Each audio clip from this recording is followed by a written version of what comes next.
Well, the overtime rules still suck.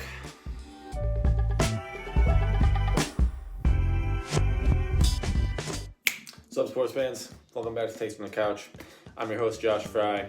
And man, that was some weekend of playoff football we just witnessed, huh? I had a good time. I don't know about you, but yeah, 4 games, 4 basically instant classics, and it was all capped off by what we just witnessed, at least at the time of this recording, in the Bills and the Chiefs. Crazy game going into OT. I'll get into all of my thoughts on that one later on, but yeah, we got 4 big games to recap in this video. And to start off, let's hop into it. Let's get some Bengals Titans. Cincinnati defeats Tennessee 19-16.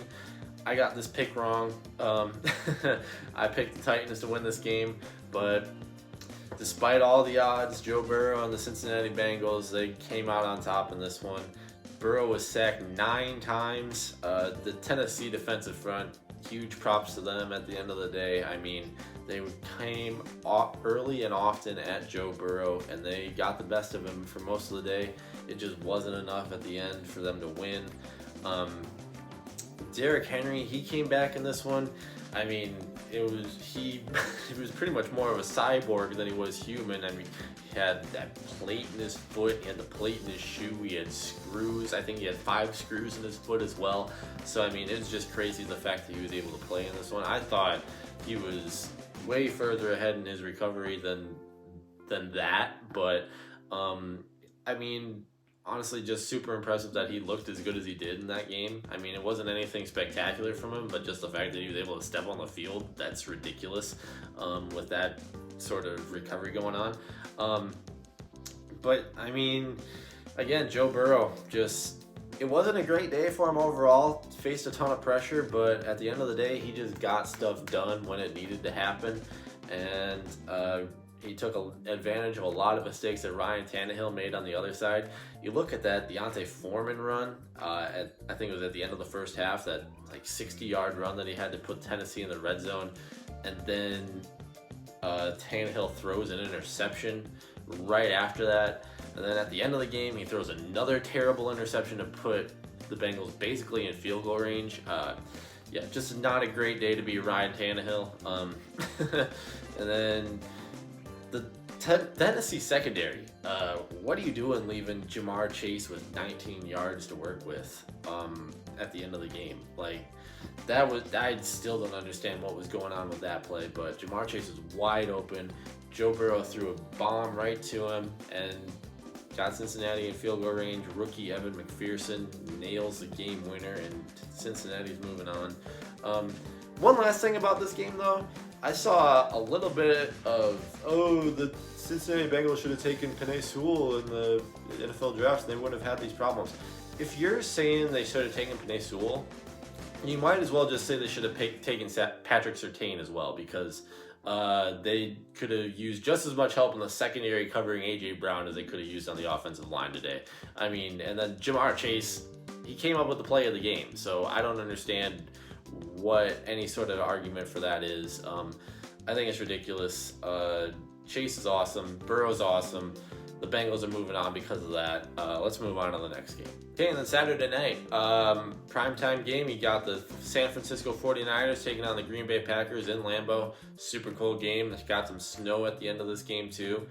Made for super cool watching on TV. But Niners, they came out on top. I told you, this was going to be a tough game for the Packers to win, and at the end of the day, they just weren't able to do it.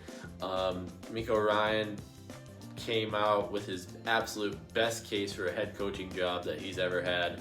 And man, that Packers secondary, it's been terrible for the past 2 years, and once again, it cost them big in this game. You got, at the end of that first half, the blocked field goal. Deebo Samuel returned a 45-yard kick return to get San Francisco in position for their first score.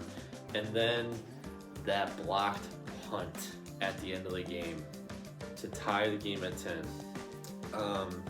Yeah, you could arguably say that the the Packers special teams cost them 13 points, and wouldn't you know it, the Niners scored 13 points. Honestly, Green Bay's defense, they came out to play as well. This was a defensive struggle from start to finish. Well, I mean, Green Bay got that touchdown drive at the start of the first quarter, but after that, this was a defensive struggle from the beginning to the end. And it was just Jimmy Garoppolo versus Aaron Rodgers was ugly to watch, to put it lightly. Garoppolo didn't complete a pass until I think it was late in the second quarter, and then Rodgers, honestly, he was just trying to play hero ball way too much, especially towards the end of the game. You watch a couple of those throws back. Allen Lazard was wide open at the end of the game that could have basically sealed it. Instead, he tries to throw it to Devontae Adams and double team down the field. Too many mistakes like that. Niners were able to come up with a couple plays at the end, especially because, again, Deebo Samuel. I've said this before, I'm going to keep saying it. When Cooper Kupp was getting all of those MVP votes at the end of the regular season, they should have been going to Deebo Samuel. I'm going to keep saying that until they finally get some MVP votes for my man Deebo Samuel, because he was absolutely incredible in this game once again. And he's really the reason that the Niners were able to come out on top of this. You look at that 3rd and 7 run at the end of the game, which basically sealed the opportunity for San Francisco to kick that field goal to win. He takes that 3rd and 7, he runs up the gut, and he gets that first down, and that's pretty much where we ended up with Robbie Gould kicking that field goal. But at the end of this game, obviously the questions surrounding Green Bay, Aaron Rodgers, will he be back? He was kind of brutally honest about whether or not he's going to be returning to Green Bay. He said in his post-game press conference that he doesn't want to be part of a rebuild. And then Sunday morning, you have Zadarius Smith posting thank you Green Bay post on Instagram. Gotta wonder what's going on in Green Bay this offseason. I don't want to speculate too much on that because I know it might be a sensitive topic for a few of my viewers out there. But yeah, trouble in Green Bay for sure moving forward, and it's gonna be an interesting offseason to watch. And then we get into the Sunday slate of games. The LA Rams taking on the Tampa Bay Buccaneers Sunday afternoon. This one, 27-3, was almost the new 28-3. LA got off to a blazing start. Cooper Kupp and OBJ could not be stopped in the receiving game. Matthew Stafford was on fire. Cam Akers broke off a couple nice runs. But again, you got to be able to close games against Tom Brady, and LA almost blew this one because they were unable to put drives together in the fourth quarter. You look at their first 4 drives of that fourth quarter. It was a fumble, missed field goal, 3-and-out punt, and then another fumble. That's basically a recipe for Tom Brady to score about 20 points. And that's what he did in that fourth quarter. Mike Evans was terrific down the stretch for Tampa Bay. He caught 8 catches, 119 yards, and a touchdown to finish off the day. And honestly, it seemed like Tom Brady was going to just pull this one out again. The inevitable was going to happen, but Matthew Stafford finally put something together at the end of that game. He hit Cooper Kupp for a bomb to set up a Matt Gay game-winning field goal.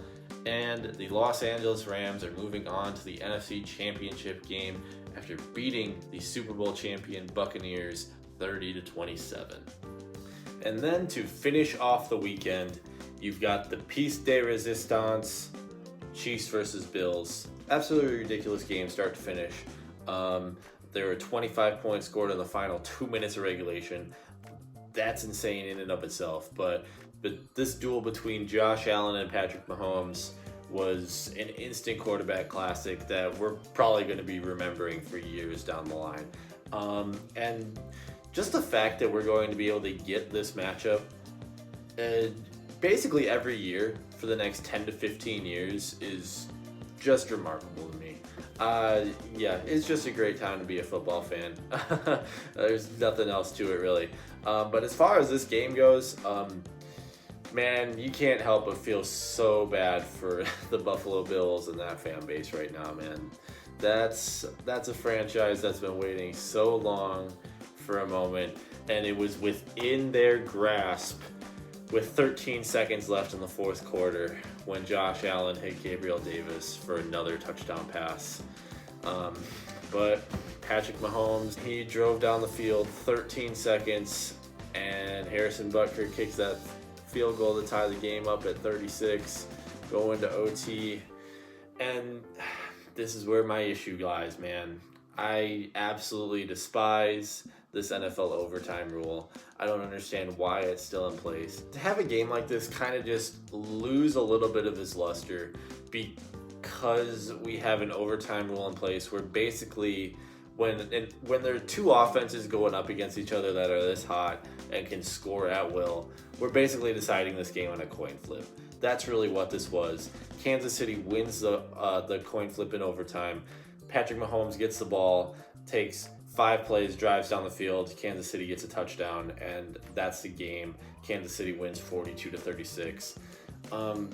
Again, Josh Allen played out of his mind. Patrick Mahomes played out of his mind. Neither one of these quarterbacks deserved to lose this game, but the fact that one of them had to lose this game and we didn't even get to see him touch the ball in overtime, that just doesn't sit right with me, man. I won't ever agree with it. I don't understand why it's still in place. This is a rule that feels like should have been outdated by the 90s or early 2000s, and we still have it in place. And I just don't understand it. I never will, and we need to change it. And thank you for coming to my TED Talk. But in terms of the rest of this game, Gabriel Davis, man, that was an incredible game for him. Josh Allen, as mentioned, crazy, ridiculous effort for the Buffalo Bills. But Patrick Mahomes, he's special. He showed it again. Absolutely ridiculous thing to watch. I don't know what was going on between either of these two defenses tonight, but they could not stop each other. And honestly, that's kind of true for defenses throughout the entire weekend. I mean, we kind of saw it in Cincinnati, Tennessee, saw it in LA, Tampa Bay for a bit there too. But yeah, we got to figure something out with these defenses, I think. This was just an incredible weekend of football. We've got NFC Championship game featuring the LA Rams and the San Francisco 49ers. Game we saw in Week 18 should be another really good one. And then on the AFC side, you got Patrick Mahomes, 4th straight AFC Championship game that he gets to host. And we got the up-and-comer Joe Burrow going into his house, and he's going to try to take him on. These should be 2 incredible games. I'll have my predictions and my picks out for those ones later on in the week. But yeah, that's all I got for tonight. This is an absolutely incredible weekend of football. So much better than the wild card slate. I'm so grateful that we got to watch it today and yesterday. But yeah, thanks so much for tuning in. Like, comment, subscribe, all that good stuff. If you've got stuff you want me to do in the future, especially as we move towards the off season here. I know we don't like to talk about that, but we are only 3 weeks away from an off season for the NFL season. So if you've got something you want me to talk about during that time, I got a few things planned out, but anything you want, leave it in the comments. But yeah, until next time, I'll see y'all later.